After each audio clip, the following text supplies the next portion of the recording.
So I was camping Houston. How was Houston? Did you enjoy it? Or Dallas? No, it was Dallas. Yeah, it was Dallas. I was confused for a second. Yeah, Did the I land go of the Houston? white cars. Yeah. For some reason I thought Houston. I don't know. It's Dallas. Yeah, Dallas. So no, it was a amazing trip. The reason being because it was my first time in America. Really? So it was my first time in America, and AJ actually gave me that experience. So appreciate that from him. But you're the ideal sparring partner for Franklin. Yeah, for Franklin, basically. Perfect. Pretty much similar height and Perfect. Yeah. Similar height, similar build. Yeah. You're slightly different style. Yeah, slightly because I come forward. Yeah. I was doing a lot of come forward, and Franklin actually does a lot of boxing from a distance. Yeah, but he tries to catch on the counter. Off exactly. He's a very good counter puncher. Obviously, I can counter, but I'd rather you want to get in. Tight. Yeah. You rock and roll in. I actually feel safe. Yeah, you're closing the distance on them, isn't it? From the outside of a tall person, it's dangerous for me. You know what I'm saying? But yeah, it was just amazing to be rubbing shoulders with people like Errol Spence. Fact. You know what I'm saying? The Charlos. No, the Charlos weren't. They didn't turn up. They didn't turn up, but the Frank Martin was there. Really? Yeah. So I only saw Frank Martin and Errol Spence. What about Derek? Did you spend much time with Derek? Yeah, Derek actually, he was very cool. Like even before, I think that like at the end of the camp, he was asking me about my fights. He said, "When you next fighting, man, I'm gonna keep an eye out." Good. So he was impressed in a way. Yeah. So, like for me, that was a good sign. But this is what we've been saying, right? Because like this is now the spot. This is now the mecca of boxing. Yeah. Right. You get, even like when Denz went out and fought Janabek. Yeah, of course. Buddy checks in on Denz now because he impressed him that much. Derek 100% will be watching in on you and seeing your progress as well. Nah, that would be nice, man. Because why wouldn't he? Yeah. I mean, to get a cosign from someone like that, look, that's what I'm saying. That's amazing. You know what I'm saying? So, but it was good, man. Just amazing in general. That's the only word I could put to it, man. It was amazing, yeah, man. Just a good experience. Very good experience all around. Yeah. What did you think of Dallas? Different, isn't it? You know what? You see any Cowboys? Nah, it wasn't. You know what? It wasn't even. It was like East Side. I think it was like East Side Dallas. So okay. The area were predominantly black people as well. Every time I told a few people where we were staying, it's he's staying in the ghetto. I'm like, what am I? I didn't even know. They don't care. Yeah, but so no, it was.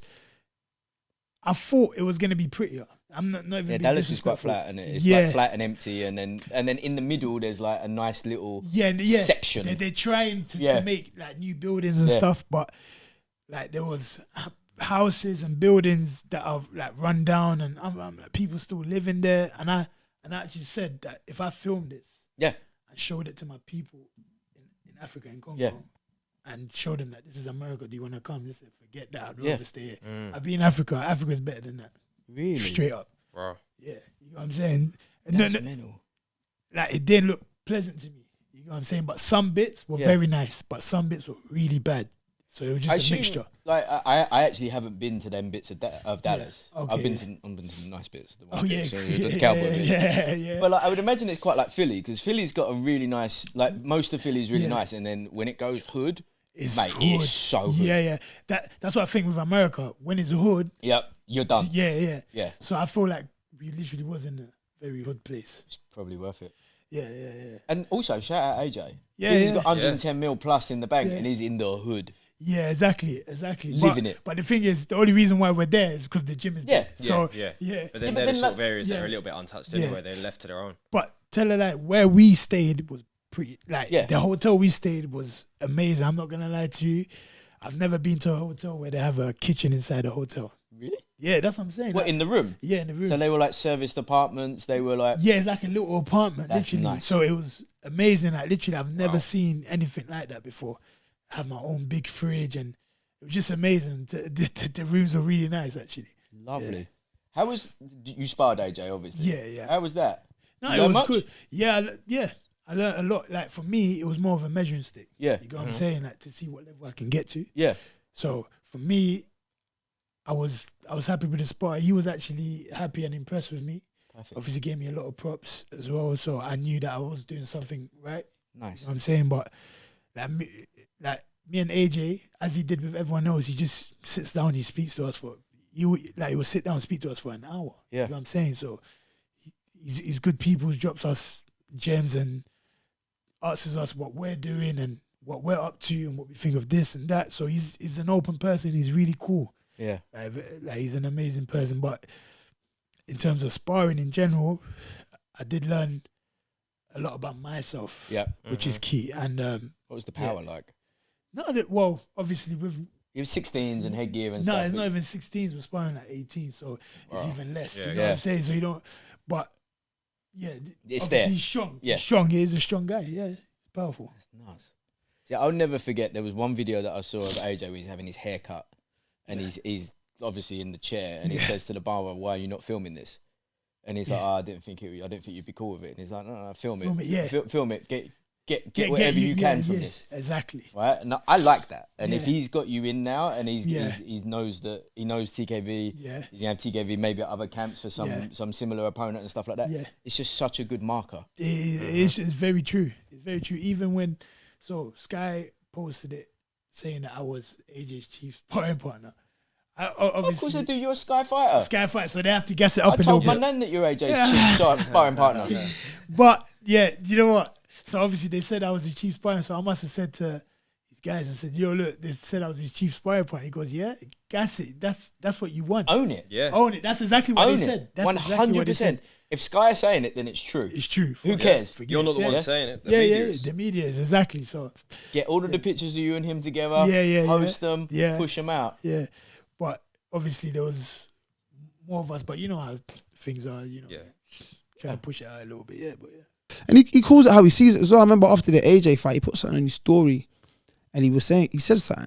I can't remember what he said, but I was like, "Man, you should be honest." Yeah. I mean, like, as a matchroom guy, a lot of people like to cover it up, and I'm a big AJ fan. I've been since he turned pro, but I mean, it doesn't mean I can't be honest about the decline in his performances and stuff. I mean, but this is all part of it, isn't it? Like, you have to be objective as a fellow fighter. You have to be, because if you run a really thin line between being a nut rider and being someone 100%. Yeah. I mean, you got no choice. So then the only choice in that instance is to be honest. Yeah. You know. Yeah, I mean, like, unless it's like one of my stable mates or a close friend, you ain't heard a bad word from me. No. But I told him behind closed doors, like, "Hey, bro, you got to back up your ideas." You know what I mean? But I mean, just as a fan, listen, there's a decline in your performances, but it doesn't mean I'm not a fan. Yeah. No. Like, if you're fighting, I'm going to tune in. I might not always go to for example, the Franklin, when I got invited to go, I didn't really want to go because I didn't think, Franklin was going to be an exciting fight. No. But it didn't mean it wasn't going to be difficult. And obviously, we didn't really see that old AJ. I think we're seeing a more AJ that wants to be a smart boxer instead of the AJ that used to be a scrapper. We think he's trying to turn into like the new Vladimir, the new Lennox kind of archetypal big jab and hold heavyweight. But even they were like slightly aggressive, especially Lennox. Especially Lennox. I'm saying, like, they do jab, strong jab. Like, if it's a jab, it's a strong jab. Yeah. I mean, I ain't seen right hand. I'm saying, and a big right hand. I ain't seen AJ, follow through with a shot since he fought like Pulev. Since he dropped Pulev a couple of times, didn't it? Pulev. He dropped Pulev, but like, I haven't seen him follow through with a shot like he did in the Klitschko fight and all the fights before that. Yeah, but all these shots were just like touching. But he hit so hard. It's like he could touch you and it's gonna hurt. Really? But like his shoulders, I don't see him. I don't see him biting down and going. I'm gonna hurt you. It's just like I'm throwing the right hand. Throw this. But yeah, no, I don't know, man. But don't even know how we got to the subject. But do you think, like, is it just the case that, like, with the British public, they're arseholes really when it comes to most definitely. That's arseholes, like, when it comes to most things. With 100%. Most things, but like, we are the worst in the world about pushing people up. If you, like, when you win your world title, they'll push you up, right? And then you'll have a decent performance against someone that's a mandatory who is also world class. Yeah. And you won't knock them out. And they'll be like, "Oh, you're on the decline." And it's like, well, no, that dude's number one. Yeah, exactly. Like, respect the dude. You have to respect the guy. But how do you get much involvement with the big man himself? He's there at the end of the phone if I need him. Yeah. But in terms of my career, it is 258 that really guide that. But if I need advice or if I wanted to send him a message, he'll always get back to me when he can. Obviously now he's in camp, so I would then stay away from that, because he's got a lot to do himself. So I just pick my moments if I need to talk to him with whatever he's got going on. Got a question for you, because you're actually maybe the first person we've had on the pod, or someone that I can't remember. He's probably got the same thing. But when you see, because like of the fighters on the planet, he must have the tallest pedestal, and just like at any minute, everyone is ready to crush that dude. Like, as someone that's part of the team and knows him, and you know, I've never met the guy. He's walked past me a few times, and it's just shockingly awe-inspiring that humans come that big. But he seems a genuinely good person. Yeah, so no, this is what I'm saying. Like, when you see that as someone that is part of his management team, that has connections to him and stuff like that, when you see the madness that comes out, the geezer can do no right or no wrong. Is it just bizarre? Yeah, no, I think he's a good person at heart. You know, I still live in Watford, and he was from Watford as well. And he always comes back, and he's got the community of people that he'll always go and see regardless, you know. Even like when he is in camp and he comes back on the weekend, he's always there for people, you know, if they need advice or to talk to him, he'll always give like 5-10 minutes of his time when he's got so much else going on, you know. Yeah. I just think at heart he is just a good person. And that's just him.